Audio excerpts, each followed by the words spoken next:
It is often said that history is shaped by grand events, yet sometimes the smallest moments leave the most lasting impressions. A simple misstep, a fleeting imbalance, or even the unexpected break of an object can carry immense symbolic weight, especially when it happens to the leader of the Catholic Church, in front of thousands of devoted followers. How does a single moment of physical vulnerability impact the perception of a spiritual leader? Can such an incident redefine the way faith and strength are interpreted by the faithful? For many, the Pope represents unwavering stability, a figure whose presence is meant to inspire confidence. Yet, in that instant when Pope Francis's staff broke as he stepped forward into the Aula Pablo VI, a different kind of message unfolded before the eyes of the world. If you enjoy content that helps you grow spiritually, don't forget to like this video, subscribe to our channel, and join our community for more inspiration. Let's get started. The fragility of the object he relied upon mirrored the human frailty inherent in all people, including the most revered figures. However, what followed proved far more significant than the momentary imbalance itself. Rather than allowing himself to fall, the Pope quickly regained his footing, aided by his assistants, while the crowd erupted in supportive applause. Strength, it seemed, was not in never stumbling, but in the ability to rise and continue. The atmosphere had been electric, even before the incident. Thousands of faithful had gathered, their voices blending in anticipation. The moment the doors to the Vatican's Aula Pablo VI opened, a wave of reverence swept through the crowd. The Pope's entrance was met with an overwhelming response, cameras flashing, hands reaching out, and murmurs of devotion filling the space. As he advanced toward his chair, the unexpected happened. The handle of his staff gave way. A brief gasp moved through the audience, but within seconds, what could have been a troubling sight became a testament to resilience. Two assistants immediately stepped in, ensuring the Pope remained steady. His reaction was calm, almost indifferent to what had just happened. The faithful, initially concerned, responded with applause, as if acknowledging not only the momentary incident, but also the symbolic strength of their leader. Seated on the stage, Pope Francis maintained his composure, embodying the same humility and determination that have come to define his papacy. With the weight of tradition and expectation on his shoulders, his ability to adapt and persist became the true message of the moment. The air inside the Aula Pablo VI carried a sense of sacred anticipation, a quiet hum of devotion woven into the movements of the clergy and faithful alike. The Pope, now seated, adjusted his posture, while murmurs of reverence settled into respectful silence. It was the night before the Feast of the Virgin of Candelaria, a very important Catholic holiday, and everything about the meeting pointed to this time to celebrate and think. The presence of faith, the weight of tradition, and the silent whispers of devotion all lead to one fundamental question. What is the light that guides us through the unknown? There is a source of knowledge waiting for you if you've ever looked for understanding when you didn't know what to do. This is exactly what The Secret of Jesus' Apparitions offers, a path to clarity and peace through his revelations. This ebook goes into his prophecies and offers insight into what lies ahead. It's available for free in the pinned comment. Grab it now before the edition's gone. The Feast of the Virgin of Candelaria traces its roots to an ancient devotion, honoring the presentation of Jesus at the temple and the purification of Mary. Its significance lies not only in its biblical foundation, but also in the way it has transcended generations, carrying with it the weight of faith, tradition, and renewal. In many regions, candles are blessed, their flames a symbol of Christ as the light of the world. A reminder that even in darkness, guidance is ever present. As Pope Francis prepared to address the faithful, his words carried the gravity of centuries of belief. The Gospel reading recalled the day Mary and Joseph brought their newborn son to the temple in accordance with Jewish law. The customs followed that day were not mere formalities. They were acts of devotion, reflections of obedience, and symbols of offering. The child, whose presence was unassuming, was in fact the embodiment of divine promise. In his presentation, the old ways met new fulfillment, an intersection of faith and prophecy that shaped the foundation of Christian belief. Within the temple walls, two figures stood witness to the unfolding moment, Simeon and Anna, figures whose devotion had been tested by time. Theirs was a life of waiting, years spent yearning for the fulfillment of God's promise. Simeon, moved by the Spirit, took the child in his arms and uttered words that would echo throughout history. "My eyes have seen your salvation," he declared, a proclamation that stirred even the hearts of Mary and Joseph. He did not see merely a child, but the salvation of all people, a revelation that transcended age, status, and expectation. Anna, a prophetess who had spent her days in the temple, recognized what had come to pass. Her voice, weathered by time but strengthened by faith, joined in praise, confirming the divine reality before them. The presence of these two elders in the narrative was no coincidence. In their old age, they bore witness to a new beginning, a truth that reshaped everything they had known. Their voices, rising in reverence, proclaimed what the world had long awaited. A light had entered the world, and nothing would ever be the same again. The Pope reflected on the significance of Simeon's words, emphasizing how the elders' declaration encapsulated the essence of Christ's role in salvation. The infant in his arms was not merely a child, but the fulfillment of an eternal promise. His eyes had seen what prophets and kings had longed for, a moment that reshaped human destiny.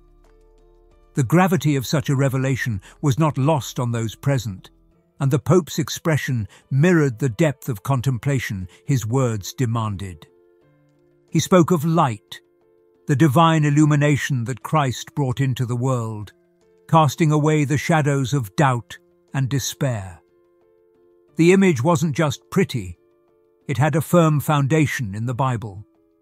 A light to illuminate the nations, Simeon had proclaimed, and those words remained as relevant now as they had been within the sacred walls of the temple. In a world often veiled in uncertainty, the presence of that light was both a comfort and a call to action. To embrace it meant more than passive belief. It required openness, a willingness to allow truth to reshape one's path. As the Pope's words echoed through the hall, a quiet call to reflection settled over the faithful. If you haven't yet, don't forget to claim your free copy of the e-book. Only a few remain. The link is in the first pinned comment. His discourse did not shy away from the harder truths embedded in the prophecy. Jesus was also a sign of contradiction, a figure who would challenge, disrupt, and call into question the very foundations upon which society stood. Throughout history, the presence of Christ had evoked extremes: devotion and rejection, acceptance and opposition. The Pope urged those listening to recognize that faith was not always about ease and comfort. To follow Christ was to stand firm in the face of adversity, to embrace love when hatred threatened to take root, to seek peace where conflict sought to reign. The weight of such a calling was not one to be taken lightly. Even Mary and Joseph, despite their unwavering faith, were astonished by what was being spoken about their son. He was set apart from the start, but with each new reveal, the mystery of his purpose grew. The rhythmic echo of whispered prayers filled the vast hall as the Pope gently lowered his gaze, a moment of quiet reverence settling over the gathering. Without hesitation, he transitioned into the Angelus, the ancient prayer that had resonated through centuries, linking the faithful across generations in a shared devotion to the Virgin Mary. His voice, steady and deliberate, guided the congregation through each sacred phrase, the words carrying a weight that went beyond tradition. This was a collective act of faith, an offering of devotion that transcended time and space. The faithful responded in unison, their voices rising like a solemn chant, echoing against the towering walls of the Aula Pablo VI. In that moment, it was not merely a ritual, but a connection to something greater, a reminder that in every prayer, in every whispered Ave Maria, there was a bridge between the earthly and the divine. The presence of Mary in the Pope's message was no coincidence. She, more than anyone, had lived the paradox of faith, bearing both the joy of divine grace and the piercing sorrow of sacrifice. He thought about more than just words, getting to the greater truths in the prayer. The one who loves, lives. The one who hates, dies. The phrase, deceptively simple, carried the full weight of Christ's teachings. Love was not just an emotion, but a path, a choice, a deliberate movement toward the light. The world had always been divided by contradictions, love and hatred, light and darkness, faith and doubt. The presence of Christ had not erased these divisions, but had exposed them, demanding that each person choose where they stood. With each repetition of the Angelus, the faithful were reminded of Mary's unwavering trust in God's plan. She had not been given a clear path, nor had she been spared suffering, yet she had walked forward in faith. The Pope's voice softened as he spoke of the need for such trust in today's world, where uncertainty often clouded the path ahead. Faith did not mean the absence of fear, but rather the courage to continue despite it. Faith has always been a journey, one that requires reflection, understanding, and an open heart. This free ebook is still available, but not for long.